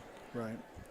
You got to be looking forward to next year on the high school level, don't you? Yeah, absolutely. Every time I forget about it and don't think about it for a while, my assistant coach, Coach Shillian, she reminds me about, what are we going to do next year and this and that. And, it's exciting. Obviously, you lose just 2 foundation pieces in, Abby and Summer, and, you hope that you can replace those. And just like we did the year before, losing Taylor and Annie. So it's just one of those things where, as we talked about, you're developing kids at the younger level. When it's their turn, hopefully they can step up and make plays for you. Simmons gets the bucket. Foul is on Gunnar Walker. It'll be his 2nd. We do have, I guess it depends on how you count. Either Stevens number 2 or Stevens number 3 coming in next year at the high school level. Kara. Second girl, third altogether, right? Correct. So how is She's a good player. She's probably not quite as dynamic athletically as Amanda, but has good size and good knowledge of the game, and really kind of dominates the game. And you maybe saw that last year at the 7th grade level. Yeah, and I've been told though that you guys are able to spread it around a little more this year, as far as attack wise and offensively. Yeah, I think hopefully we will. Yeah, just it's. Not that you only had her, but she was your go-to when you needed something. No question. Right? Yeah, no question. Yeah, and like I said, Abby's the one, and I think you learned Abby's name, a couple of years ago in the sectional. Yeah. And she's someone who's always been so solid for us, and kind of was that quiet person that got a bunch of kills that no one really noticed. Owen Northern shooting 2 more free throws. He's made. Can't count. Yeah, he goes 3 of 5 right now. He goes to the hole pretty hard at times, so it's good for him to get to the line and knock him down for us. And it's 34-29 now. But yeah, obviously, you look at Griswold being able to hopefully develop and take another step forward as a sophomore next year for us, and get Kara in there, and still have Amanda and Savannah now. Just like Abigail Schaefer did last year, just step it up to a little bit bigger role. We can kind of expect that from some of those other kids, and hopefully we can have a similar success. If so, that'd be another good year for us. So, at this point, do you think, and you have to have this is going to be my lineup next year? This is. Right. Do you do that, or do you try to stay away from that and kind of wait and see how things change? No, throughout the year? I don't know what everybody else does, but obviously I have an idea. I've been coaching these kids since they're 7th grade, so they're not going to grow 4 inches at this point, and they're not, so. There's a pretty good. We have a pretty good idea. I could throw a lineup out right now that probably would be probably almost exactly like we're going to see, come out next August. I think Timmy Feck's going to – nope, they're not. It's going to give that one to Gunnar Walker, too. I think Gunnar Walker fouled him because Feck pushed him from behind, to be blatantly honest with you, but I'm not Timmy's a fun one to watch. He doesn't have a lot of experience, and he sure has fun out there. He's smiling all the time, and he likes to catch it on the wing and knock down a three every once in a while if he can. There's nothing wrong with that at all. First one by Simmons is off, no good. 3:54 to go here, and then when you get into double bonus in both teams and kids that don't play a lot on it, this kind of game can go quite a while. Yeah, it is, and then you got homecoming stuff on top of that, and you might be here a while, buddy. That's okay. I've been worse places, I'll guarantee you that. That's true. So what when do they kind of start telling you where your postseason stuff's going to be for junior high? Well, there's a lot of contact there. Nothing there, huh? Oh, there we go. We got a foul. Oh, outside he did call something. Yeah. He called a block or a charge? Called a block. Going to get 14, it looks like. Yep, Deeker's going to pick up his third. Yeah, so they have that stuff set pretty early. We already have an idea of who in our regional and where we go and that kind of thing. So, obviously our 8th grade will be a number 1 seed, I'm guessing, and our 7th graders, who knows? Looks like Virginia has a pretty nice 7th grade team. Owen got another one for us. Yeah, look at that. Man, he's shooting He's shooting a bunch of free throws. That's 2, 4, 6, 7. He's going to be shooting the 8th one here. And then our 7th graders, at 4 and 4, you're probably looking at a 2 or 3 seed. So one thing we have in our advantage is we don't play a lot of Class A schools in the regular season. So, we're going to be as battle tested and as, has played as tough a schedule as anybody in the regional. So, who knows? We've had obviously lots of luck, or lots of success, I hopefully should say, in the past several years at the junior high level. So, you go in like right now 4 and 4. I mean, who knows what we're going to do in the postseason? But to keep improving and keep getting better, keep learning. I think who knows what's going to happen with those 7th grade group. Well, then, I talked to Terry Paul through the years. Speck gets a rebound, and then they're going to call a jump ball. Talked to Coach Paul through the years, and she always said if you play better competition when you play the people that you have to play later, absolutely. It's not easier necessarily, but at least you're prepared, right? Yeah, no question. We had a play out there, I'm talking basketball game, that drives me crazy when they have a jump ball, and for some reason it seems like players think they get extra points if they actually were able to wrestle the ball away from them. I think that should be an automatic technical foul. That just drives me nuts. Yeah. Just when the held ball, just give it away. I mean, I don't know. That's when the whistle blows, stop fighting. I don't know if it's a testosterone thing or what. But it's not because girls do it too. Good point. No, that drives me nuts. That absolutely drives me nuts. Yeah, I don't understand. I mean, at a certain point you get frustrated or whatever, and it's one thing, but it's like every time. There's those certain kids that just have to rip it away all the time. They have to come away with it every time, Yeah, I get it. I understand completely. I try to not point it out too much, but sorry.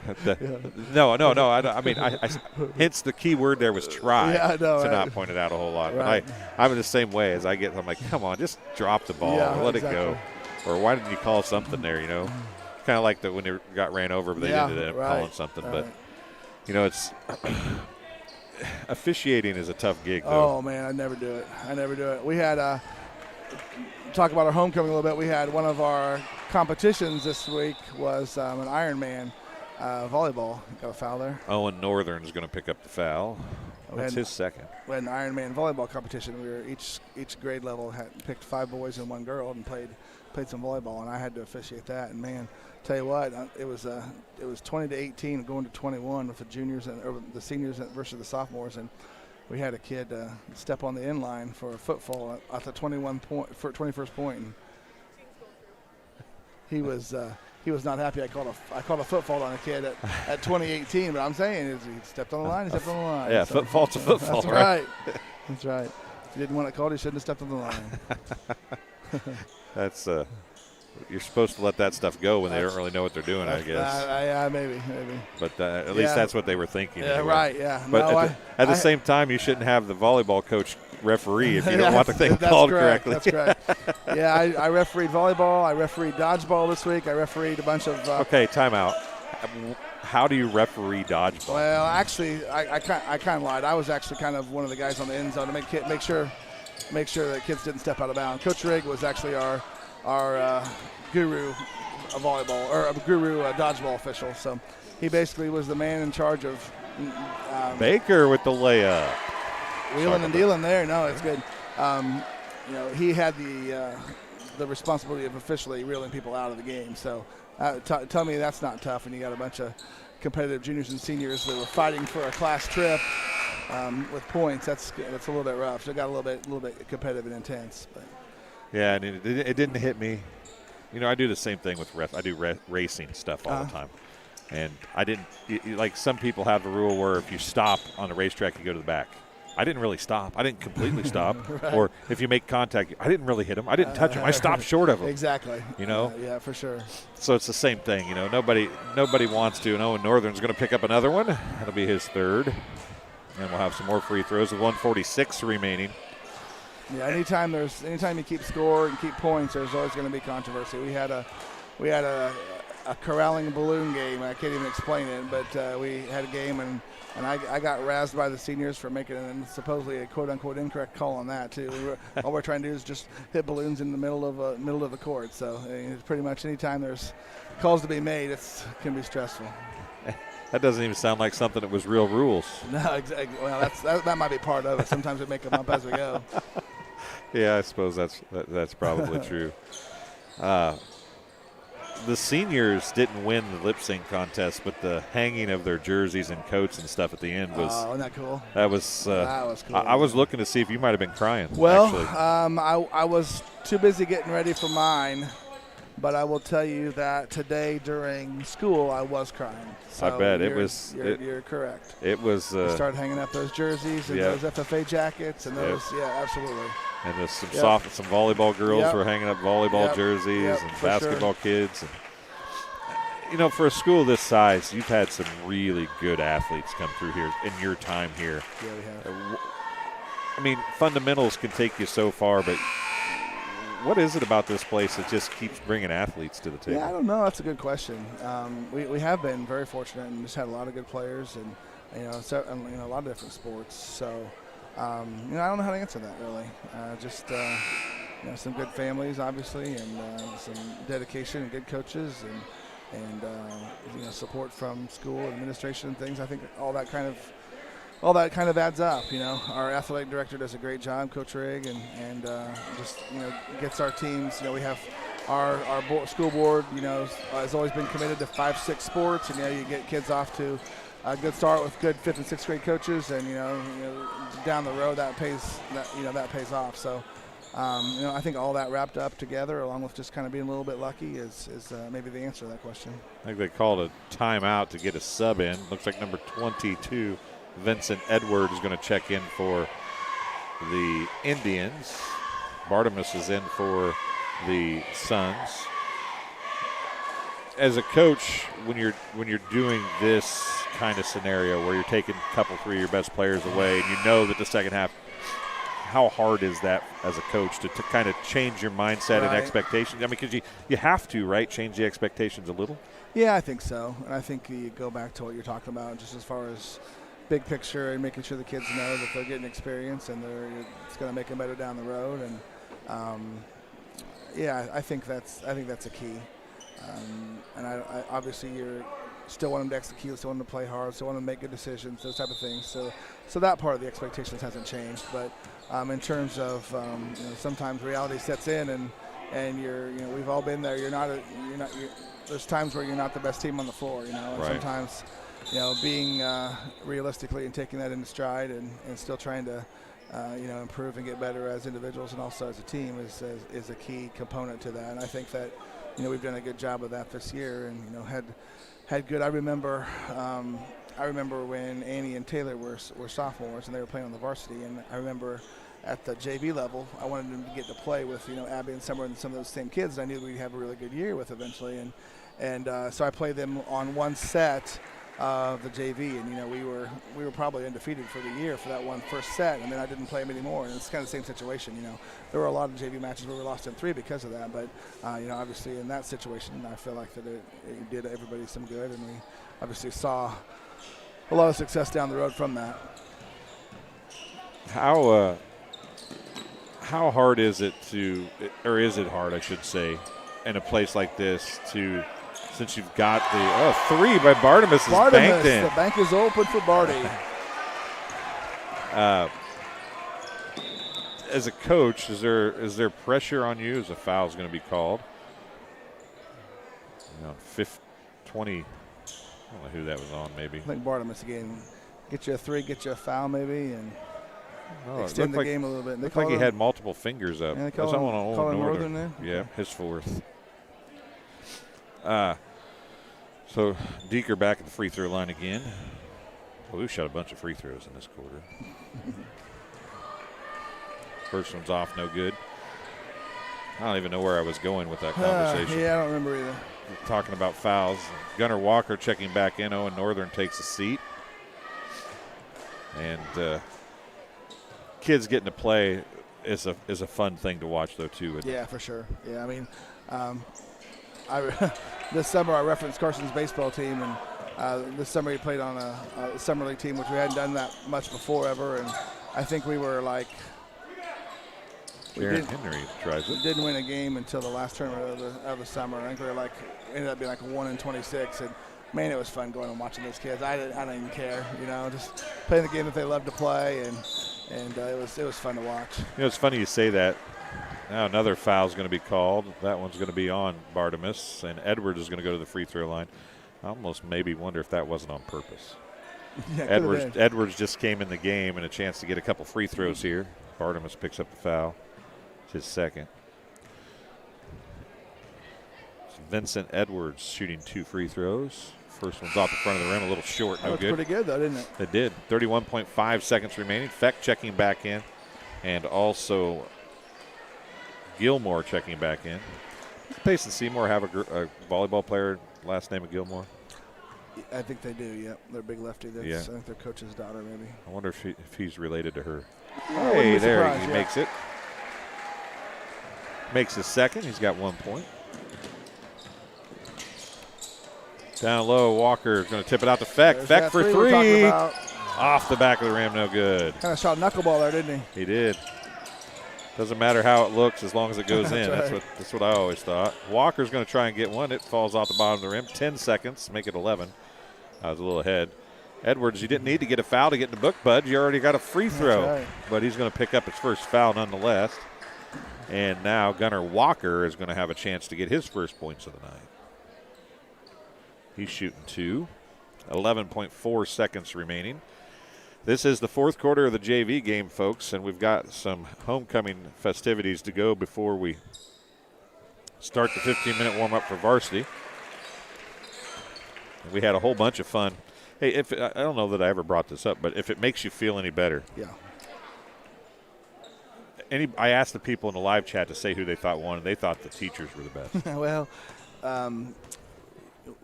it used to be where actually we were in the competition, and we won it for so many years in a row that we decided we were going to make ours an exhibition and not a competition. That way the kids get a chance to get first place. So, because we literally we did. We had the Payson cheerleaders vote, and we like I said, we won several years in a row. So we're going to let the kids win and just call ours an exhibition. Yeah, when you're so good, that's right. That's right. You get enough trophies. Bartimus shot off, no good. Another one. Gunnar Walker. That's going to end it. 41-35 is the final, and I put an extra point on the scoreboard for the Indians. I apologize. We're going to keep it here, though, because it'll take a couple minutes for the homecoming stuff. We talk about kids all the time. Looks like they're going to walk up here. No, the band's up here. Play up here, I think. Oh, they were setting up the band. The band wasn't set up, so I thought maybe we weren't going to have the band tonight. We're good to go. Get it out of the way. I'm probably getting out of a job right here, so I want to thank you for that. I should probably I'm here to help. Right now. I'm here to help. I'll just keep you here when these kids come out, and then you can tell us a little bit about them maybe. That'd be great. How's that Absolutely. sound? I mean, for sure. Obviously, I talk about you being coach. You're obviously, we talk about it occasionally, but you're principal too, so Correct. You've seen these kids for quite some time. Absolutely, yep. Kimberly Harrison and I are both co-principals of this building, and then of course Kyle's out there as AD and transportation director. So, yeah, we know these kids really well in the classroom and outside. You ever wonder what it'd be like if you guys had a bigger gym? Oh, yeah. Because this place is packed so often. Do you think there'd be more people come if you had more seats? I think so. Yeah, I think so. I kind of feel like people are like, I'm not going to be able to get a seat. Right. You know? So well, and, going back to one of the good things and one of the bad things about COVID is people are used to watching games. I mean, you do such a great job. I'll be honest, I'm guilty. I've been times where I've stayed home and listened to you talk and call the game instead of going out myself. So, I think that absolutely is a factor. Yeah, but it's packed here tonight, both sides. This game, the varsity game, though, should be a good one. Very intriguing for me, yeah, absolutely. Payson-Seymour's took route to overtime not long ago, and of course, you guys were a number one team in the state for a while, and it's a whole lot of stuff to go on here. Yeah, but, no question, it'll be a dogfight, I'm sure. So the way this is going to work, folks, we're going to be a few minutes here as Coach or Mr. Fox or.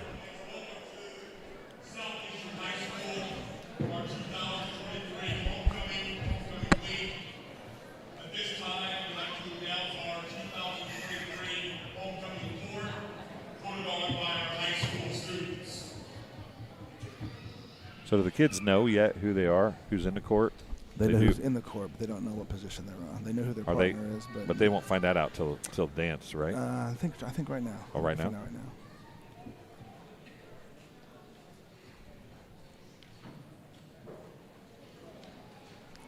And I don't even know myself, so. Yeah, I want to point out the seniors tried to bribe the cheerleaders with a sucker. Did you see that? No, I didn't. It doesn't surprise me. Yeah, they gave them all suckers. I thought maybe that'd be enough to get them to win. That's pretty sneaky. I think that's worked with me before, so that's probably what's happening. So we got the homecoming court for Southeastern. And one of the few schools left, Coach, that's first attendance.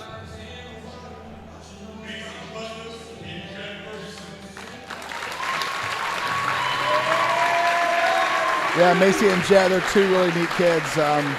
Macy's really into computers and technology and coding and things like that, and Jet's just a really great guy. He's working in a work study program with the bank. Just kind of a cool couple there. Really nice kids. Now that's probably going to be a theme. I'm going to probably say that a lot, but two of our better kids, two of our fine kids in the senior class.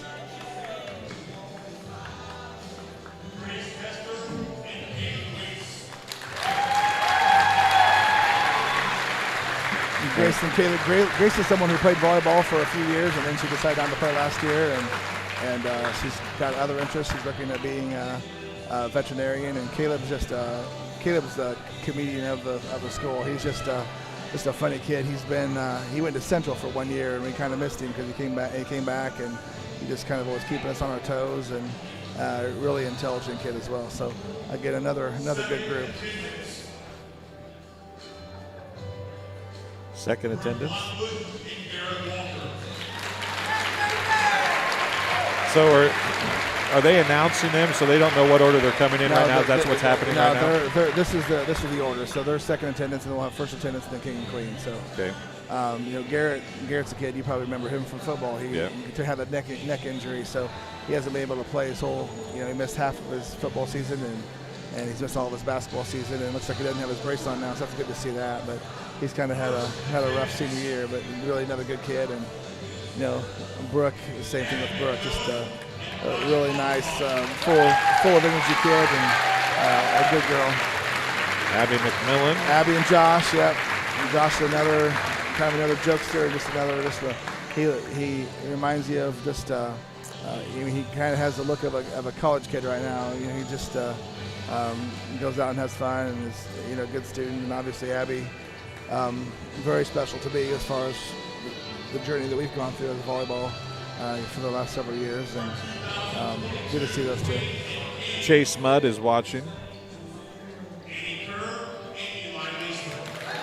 You know these guys? You know either one of these? Yeah, I know both of them pretty well. Eli, just one of the great kids I've ever remember coming through Southeastern, and Amy's back from Eastern Illinois University this weekend for this, so she came back, and she's majoring in speech pathology, and I know Eli played some sprint football for Quincy University this year, so another good group, and it's nice to see them come back, and it's cool to watch the kids interact with these guys that are coming back, just to kind of just reminisce about future years and just kind of catch up and see how they're doing and things. So that's nice to see.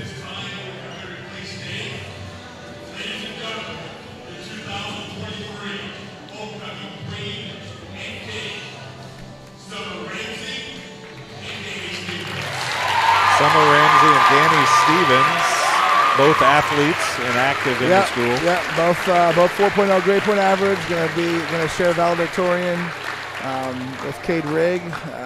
Probably at the end of the year, graduation time, and you look at both of those kids are just great leaders and great students and great role models for our team and for our. You wouldn't believe the number of times that I'd be sitting there, walking through the lunchroom, and Danny will be there, and there'll be some 7th graders say, "Hey, Danny, I'm coming to your game tonight," or "Summer, good luck tonight at the volleyball game." It's just really cool to see how they interact with the younger kids, and even the elementary kids, when they go over there and do things over there, they just are such great role models, and we're fortunate to have them. They're definitely both going to be missed, obviously, a lot coming next year. Summer Ramsey is more, at least on the basketball court, she's more vocal, more. I don't want to. She pushes more. She's more. She goes. Danny is very good, but he's seems to be more controlled. Right. Yeah. Summer was very much a go-getter. Nothing was going to hit the floor.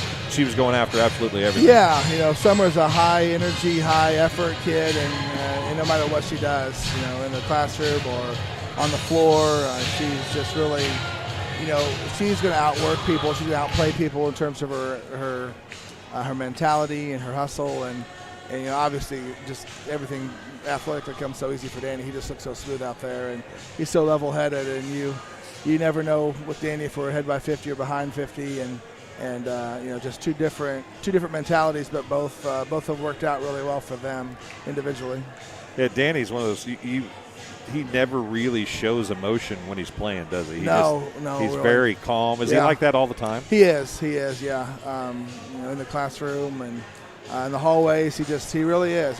What you see is what you get with him. And I remember earlier in the year, there was a tussle underneath the basket, and he was involved. He was like there is often. There were 3 guys hanging on him, and there was kind of a loose ball, and he kind of went up to get it, and he was just getting destroyed under there, and they finally called a foul. But I remember him taking the ball and kind of slamming it in his hands, and I thought, man, that might be one of the first times I've ever really seen just raw emotion from him like that. But just obviously a great competitor, and has been just a superior talent, and somebody who's really kind of put us on the map in terms of basketball in Class A. And it's been a while since you've been there. Yeah, for sure. I mean, at that level anyway. No question. Yeah, definitely. So, you think of him coming up even as a junior high player, and we're going to get blasted by the band here in a second. Yeah, that's okay. That happens. Okay.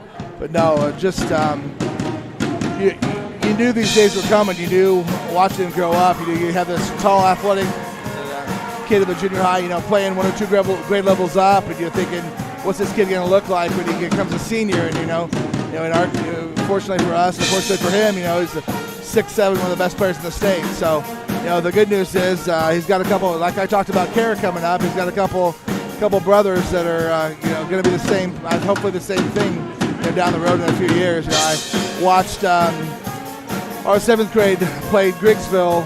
Would have been Wednesday night. I took my junior high volleyball team over to Griggsville to watch them play, and sure enough, at 7th grade level, I think a little 5th grade Stevens boy scored the first five points for us. So, there's more of them coming up. So, I don't know what's in that farm water they're drinking, but it's definitely something that I didn't have when I grew up. That's for sure. Yeah, I didn't. I drank well water as a kid too. It didn't help me any either. Yeah, right. So it's got to be some special vein or something over there, right. If that's what it is. Well, Coach, I appreciate you coming up here and talking with me. And Chase Mudd, we were doing a game earlier. Chase Mudd's from Carthage. He played last week. Yep. He got on. He said, "I'm watching from Carthage." His dad hopped on a few minutes later and said, "You're supposed to be studying for a Spanish test." So every game I since remember then, that, yeah. every game since then, I've asked Chase if he passed the Spanish test, and he refuses Still to hasn't answer told me. you. Well, He still hasn't told me yet. You know what whether he that passed might it. mean, then. That might mean he didn't pass Yeah, it. yeah. I don't know. But Chase, if you're listening, we're going to end this stream here. We'll be back in a few minutes with the varsity stream, but I expect you to be here and tell me whether you passed the Spanish test or not. That's right. So, Coach Kerr, thanks a lot. I appreciate you hanging out with me here the second half, or most of the second half after you caught your breath. Absolutely. And Hey, some great dance moves, by the way, oh, too. man, I'll tell you what. It took me so long to get over here because I was catching my breath. We did that today during school, and I think I was outside for about 10 minutes trying to just get cooled off. So, I understand. It's over for another year. So I appreciate you guys doing this. And like I said, I've been guilty of staying home myself to watch because your camera work and your commentary is so good, and it was pretty comfortable watching from home. And not everyone. Obviously, I like to get as many games as I can, but it's definitely a tribute and a service to people that have trouble getting out or can't travel. So I know I'm sure you have data on how many people watch or whatever, but it's definitely a service that you guys are providing for the community. And I know people from far off. I know the Stevens family alone have family all over the place that I'm sure watch, and whether it's live or recorded or whatever. So appreciate you doing that, and you guys do a great job as always. Thank you, sir.